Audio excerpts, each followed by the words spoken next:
제주항공 여객기 참사가 발생한 지 사흘째 현장에서는 사망자 신원 작업이 이뤄지고 있습니다. 아직 신원이 확인되지 않은 탑승자 가족들은 마음이 점점 타들어가고 있는데요. 사고 원인 규명을 위한 조사도 본격화하고 있습니다. 염건웅 유원대 경찰 소방행정학부 교수와 함께 관련 얘기 나눠보겠습니다. 교수님 어서 오세요. 네, 안녕하십니까. 네, 안녕하세요. 예, 이 사고의 진상을 규명하기 위해서 다각도로 조사가 이루어지고 있습니다만 여러 가지 요인들이 지목이 되고 있습니다. 그중에서 보통 이제 외벽으로 충돌한 것으로 알고 있었습니다만 그 전에 네. 로컬라이저라고 하는 그 장치 아래에 있었던 이 둔덕에 충돌하는 영상도 확인이 되고요.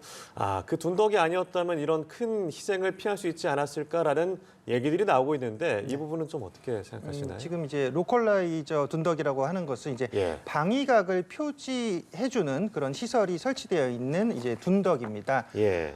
보통은 뭐 이제 철제로 설치되어 있는 경우들이 많고요. 그다음에 뭐 지금 뭐 아스팔트에 있거나 이렇게 지금 사실 단차가 존재하지 않게 설치가 되는 경우들이 거의 대다수거든요. 네. 근데 여기서 문제는 뭐였냐면 이 충돌 사고가 발생했을 때 결국은 동체 착륙을 했고요. 그 동체 착륙에서 이 속도를 이기지 못하고 끝까지 가서 사실은 어느 정도 끝까지 간 상태에서 이제 결국은 동체의 마찰로 인해서 정지를 했었어야 되는데 여기 끝부분에서 이제 활주로 끝부분을 넘어가서 약 한 250m 지점쯤에 이 콘크리트 둔덕이 설치되어 있었다는 점이 네. 이 사고를 키운 원인이었다라고 볼 수 있는 대목인데요. 예. 지금 지금 뭐 해외 지금 전문가들도 이 부분에 대해서 이제 지금 논평들을 하고 있어요. 근데 전반적인 내용을 좀 종합해 보면 심지어는 이런 얘기를 하신 그 전문가도 있더라고요. 해외 전문가가. 예. 이건 뭐 사실은 뭐 살인마가 뭐 저지를 만한 그런 짓이다. 뭐 이런 어떤 표현까지 했어요. 무슨 얘기냐면 이것이 그러니까 왜 하필 그 지점에 이렇게 높이 둔덕으로 나와 있어서 그러니까 평탄화되지 못했던 그 활주로가 결국은 충격에 의해서 두동강 나고 이런 큰 화재 폭발로 이어질 수밖에 없었냐라는 그런 의문을 제기했던 거죠. 그래서 네. 여러 그 해외 전문가들 또 항공 전문가들 이런 얘기들을 종합해 보면 다들 이해가 되지 않는다는 반응이 대다수입니다. 사실은. 둔덕의 설치물이. 맞습니다. 그 국제 표준 매뉴얼에도 항공기 충돌을 대비해서 부서지기 쉽게 지으라고 명시가 돼 있더라고요. 네. 국토부 기준에도 비슷한 내용이 권고돼 있죠. 네, 국토교통부 예규에 따라도 항공장애물 관리 세부 지침 제23조 제3항에 나와 있어요. 그래서 공항 부지에 있고 장애물로 간주되는 모든 장비나 설치물은 부서지기 쉬운 받침대에 장착해야 한다라고 규정이 되어 있습니다. 예. 그러니까 무슨 얘기냐면 큰 사고로 이어졌을 때 이게 결국은 부서질 수 있어야 된다는 얘기죠. 지금 이렇게 둔덕이 결국은 장애물로 결국은 어떤 충돌을 유발하고 그 충돌에 의해서 더 대형 사고로 이어질 수 있게 만들지 말아야 된다는 얘기예요. 한마디로 부딪혔을 때 항공기가 우선이기 때문에 지상에서 어떤 돌발 상황이라든지 충돌 상황을 대비해서 어쨌건 충돌했을 때 이 시설물은 부서질 수 있어야 된다라고 지금 명시를 해놓은 것이죠. 그리고 예. 또 하나 뭐 있냐면 공항 안전 운영 기준 제41조에 보면요. 포장 구역의 관리 1항이 나와 있는데요. 거기에는 이제 공항 운영자는 공항 포장 지역과 비포장 지역, 그러니까 비활주로와 활주로 사이에 7.5cm 이상의 단차가 생기지 않도록 관리해야 된다라고 또 나와 있습니다. 무슨 얘기냐면 단차가 있으면 안 된다는 얘기겠죠. 예. 근데 여기는 지금 단차가 생긴 거잖아요, 지금. 그러면 결국은 국내법에 또 어느 정도는 저촉됐을 가능성이 존재한다라는 얘기예요. 근데 국토부는 이게 국제표준 매뉴얼이 없고 그다음에 지금 다른 공항들 예를 들어 여수나 청주. 그렇죠. 예. 청주 같은 경우는 동일하게 이렇게 설치가 되어 있다라는 예시를 들고 있거든요. 근데 그럼 또 다른 얘기를 말씀을 드리면 김포나 대구는 지면에 설치돼 있단 말이에요. 이게 그러면 각기 뭐 이제 공항마다 특성에 따라 다르게 설치될 수는 있지만 기본적으로 우리가 이 항공기라는 것이 보통은 랜딩 기어가 내려오고 안전하게 착륙하는 것을 가정한 활주로 길이까지만 만드는 것이 맞지만 이런 비상 상황이 발생할 수 있다라는 가정도 당연히 해야 되는 겁니다. 왜 항공기 사고는 대형 인명 사고로 이어질 가능성이 높기 때문에요. 예. 그래서 이런 지금 그 방위각 그 표지시설 둔덕이 분명히 지금 지금 이 사고의 첫 번째 원인은 분명히 조류 충돌에 의했을 가능성이 굉장히 높거든요. 예. 그 이후에 지금 동체 착륙을 하게 되면서 거기서 지금 이런 둔덕이 있었고 그다음에 또 외벽이 있었고 이런 것들이 결국은 큰 사고로 이어졌을 가능성이 높다. 그리고 이런 대형 참사로 이어졌다라고 볼 수밖에 없기 때문에 분명히 이 지금 둔덕에 대한 부분은 이번에 그 조사라든지 또는 또 검찰, 경찰 뭐 수사에 의해서도 이런 부분이 좀 파악이 되고 또 수사가 이어져야 될 것이라고 보여지는 대목입니다. 예, 이 부분에 대한 규명이 제대로 이루어져야 할 것으로 보이고요. 조종사의 사고 직전 교식 내용이 일부 공개가 됐습니다. 일단 시간대별로 좀 살펴보면 8시 54분에 관제탑에서 착륙 허가를 내렸고 3분 뒤인 57분에 조류 경고를 했습니다. 그리고 59분에 이 메이데이를 외쳐서 조난 신호를 보내면서 네. 버드 스트라이크 그리고 고잉 어라운드 복행을 하겠다라고 통보를 한 뒤에 4분 만에 이제 사고가 발생했습니다. 네. 이번에 내용이 공개가 됐는데 어떤 부분에 좀 주목하셨어요? 그러니까 지금 8시 54분에 관제탑에 착륙 허가를 받고요. 예. 그다음에 57분에 조류 주의 조언을 받았습니다. 그리고 8시 59분에 이제 사고 기체에서 이제 기장이 이제 메이데이 조난 신호를 3번을 요청을 했거든요. 예. 근데 이제 이 시간에서 9시 2분에 지금 여기 사고 기체가 착지를 하는 그 과정인데 네.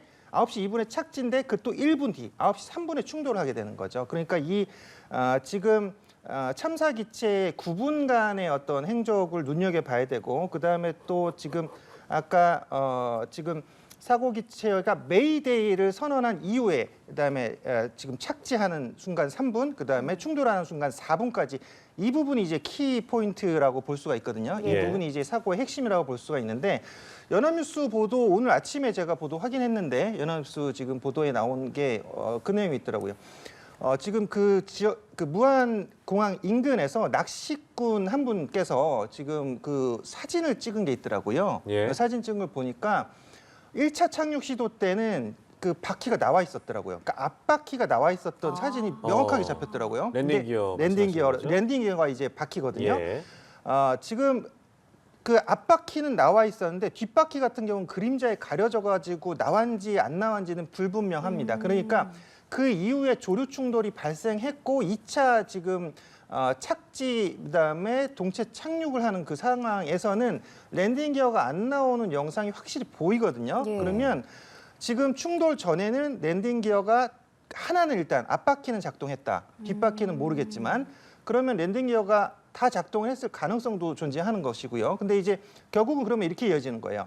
조류 충돌이 결국은 사고의 직접적인 원인이 될 가능성이 매우 높아졌다는 거죠. 예. 지금 계속 우리가 추정만 하고 있는 거잖아요. 사실은 예. 아직까지는 영상 기록 장치라든지 음성 기록 장치가 다 지금 분석이 된 것이 아니기 때문에 여기에 따라서 지금 이 내용들이 조류 충돌이 확실한 그런 원인인지는 아직 정확하게 나온 건 아니에요. 예. 이것도 사실은 추정이거든요.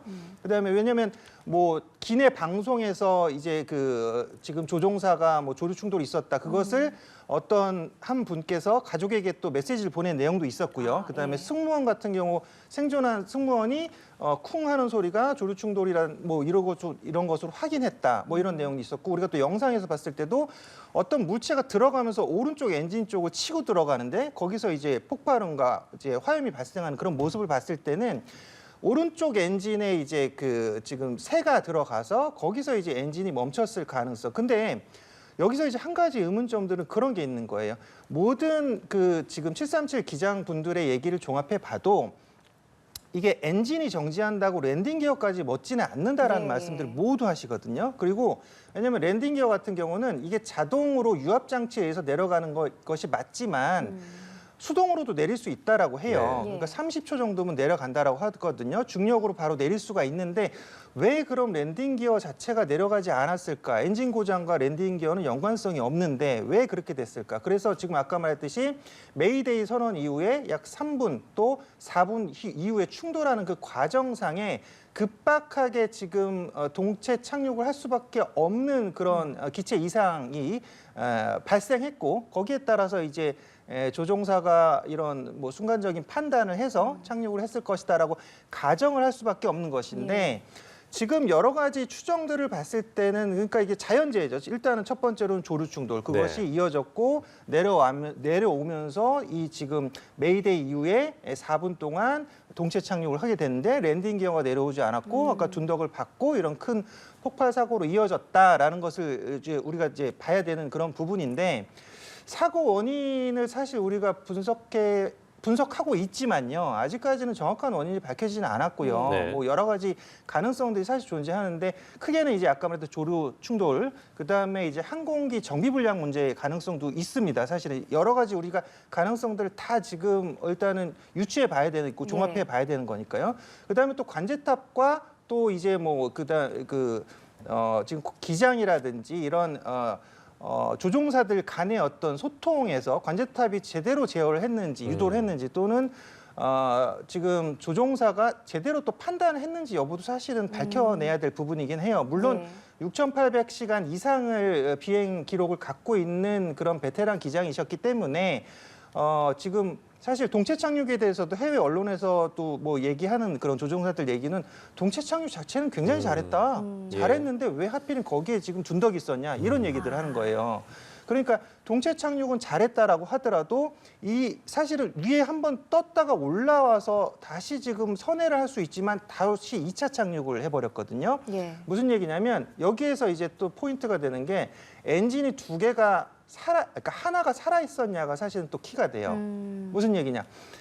이 엔진은 하나가 멈춰도 하나로 또 이제 충분히 할수 기동을 있다고 할 수가 하더라고요. 있어요. 네. 그래서 추력을 충분히 갖고 다시 올라가서 다른 뭐 공항의 안전성이 확보된 공항으로 간다든지 또는 선회를 한다든지 이런 여러 가지 방법들이 있는데 예. 이게 지금 이렇게 되면은 사실은 엔진이 두 개가 다 멋지 않았을까라고 우리가 추정을 할 수밖에 없는 대목이에요. 그렇기 때문에 지금 추력이 상실됐고 그러면 결국은 추락 직전 상황에서 동체 착륙을 할 수밖에 없었다라고 지금 가정을 해야 되는 것인데 네. 만약에 엔진이 하나가 살아있었다 하면 네. 얘기가 좀 달라지긴 해요, 이게. 그래서 이런 부분은 지금 우리가 지금 영상 기록 장치, 음성 기록 장치로 좀 확인해야 될 부분으로 보여집니다. 그 엔진 두 개가 만약에 다 고장이 났더라고 추측을 하면 엔진 두 개가 다 고장난 상황에서는 랜딩 기어가 안 내려오는 상황이 맞는 건가요? 옛날에 그 허드슨의 강 기적이라는 예, 그 예. 영화 네. 있어요. 그 영화 보면 그러니까 고공에서 충돌했어요. 청둥오리하고 고공에서 충돌했기 맞습니다. 예. 때문에 충분한 추력을 확보해서 그 기장이 판단을 해가지고 허드슨 강으로 추락을 예. 시켰던 거거든요. 근데 여기는 고도 자체가 낮았어요. 그렇기 때문에 지금 만약에 엔진이 두 개가 다 이상이 생겼다라고 하면 그 고도 상황에서는 어쨌건 비상 착륙을 시도할 수밖에 없는 그런 불가항력적인 상황이었을 가능성이 있고요.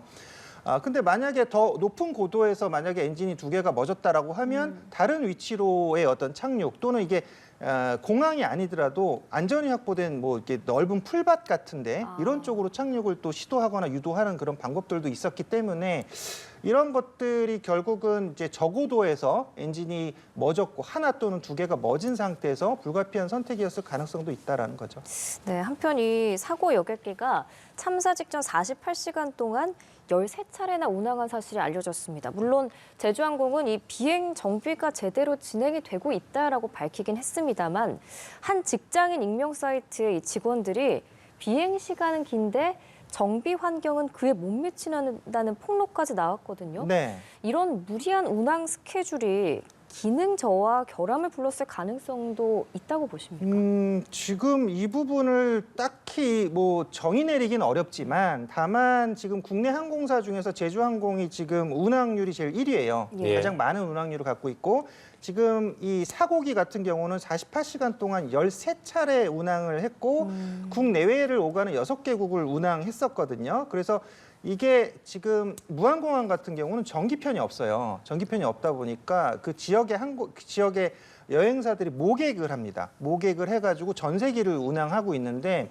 무한공양이 지금 최근에 지금 국제선 운항을 하게 됐거든. 12월 달에 운항을 했단 말이에요. 그러니까 이 운항 자체가 최초였던 거예요. 거의 사실 얼마 안 됐던 그런 상황에서 아마 그런 가능성도 있겠죠. 지금 여기에 지금 어떤 그 항공기의 무리한 운항, 그것도 거기에 또 정비 불량이 발생했을 가능성도 충분히 존재하는 게 어제도 같은 기종에서 지금 이 랜딩 기어 랜딩 기어 이상 문제가 보고됐었잖아요. 있었죠. 예. 그래서 문제 생겼었고 그다음에 사고 당일 전날에도 캐나다에서 그 동일 기종 항공기에서 지금 랜딩 기어 이상 보고가 있었어요. 그래서 지금 비상 착륙을 했던 상황이 있었고요. 그다음에 저번 달에도 제주항공에서 동일 기종입니다. 이 동일 기종이 지금 엔진 이상으로 2시간 동안 정비를 받았다라고 하는데 문제는 거기서 항공기 지금 탑승객들이 앉아 있는 상태에서 그 창밖으로 내려다 보이는 데서 엔진 수리를 했다라는 거예요. 비행기 안에 계속 네, 있는- 대기를 시킨 상태에서 밖에서 엔진 수리하는 걸 보고 있으니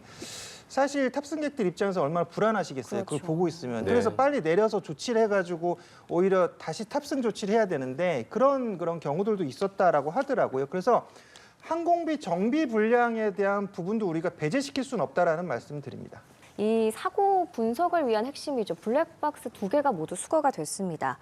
지금 이제 블랙박스 분석이 어제부터 착수했는데 종류가 2가지잖아요. 네. 음성 기록 장치랑 비행 운항 네. 장치. 그럼 이게 2개가 어떤 점을 중점으로 파악을 해야 될까요? 네, 음성 기록 장치는 CVR이라고 하는데 그러니까 관제탑과 조종사 간의 대화 내용이라든지 아니면 조종사와 승무원 간의 대화 내용들이 녹음이 되고요. 그래서 어떤 사고 직전에 여러 가지 어떤 그 대화 내용들이 기록돼 있기 때문에 그런 것들을 확인할 수가 있고요. 그다음에 또 각종 경고 장치들에 대한 소리들도 여기 기록이 됩니다. 그래서 1차적인 좀 파악이 가능한데 더 중요한 것은 지금 FDR이라고 하는 비행 기록 장치거든요. 이게 예. 이제 3차원적인 비행 경로를 보여주고요. 각 장치의 이제 단위별 작동 상태를 기록하기 때문에 이런 항공기 사고에 있어서 가장 중요한 그런 지금 증거로 확보될 수 있는 그런 자료라고 볼 수가 있습니다. 그러니까 이 블랙박스 중에서는 지금 이 비행 기록 장치를 분석하는 게 핵심인데요. 우리가 지금 이 비행 기록 장치가 또는 음성 기록 장치가 온전하다라고 했으면 한 일주일이면 해독이 가능하거든요. 네. 예. 기록 분석이 가능한데 이게 만약에 훼손되었다라고 하면은 이게 보통 6개월에서 3년까지 걸리는 경우들이 있다라고 네. 알려져 있어요. 그러니까 네. 보통은 통상적으로 정상적인 상태에서는 일주에서 한 달이 딱 걸리는데 이게 만약에 이제 지금 훼손된 부분에 파손이 심각하다라고 하면은 조금 더 기간이 오래 걸릴 수 있다라는 그런 내용이고요. 다만 지금 조 바이든 대통령 같은 경우도 깊은 애도를 표하면서 미국 국가교통위원회가 지금 조사에 적극적으로 참여하겠다라고 말씀을 하셨고 지금 실제로 입국을 해가지고 조사에 지금 참여하고 계시거든요. 예. 미국 지금 담당자들이 관계자들이 그래서 아마 지금 이 분석도 조금 더 빨라질 수 있어 보이고요. 그다음에 이런 전반적인 조사에 있어서 이런 미국의 어떤 종합적이고 선진적인 이런 항공 기술과 더해져서 조금 더 빨리 이런 사고 원인에 대한 결과가 나오지 않을까 좀 예측해 봅니다. 네, 저희가 블랙박스 이 분석 결과를 조금 더 기다려 봐야겠습니다. 지금까지 염건웅 유원대 경찰 소방행정학부 교수와 함께 관련 얘기 깊이 나눠봤습니다. 고맙습니다. 고맙습니다.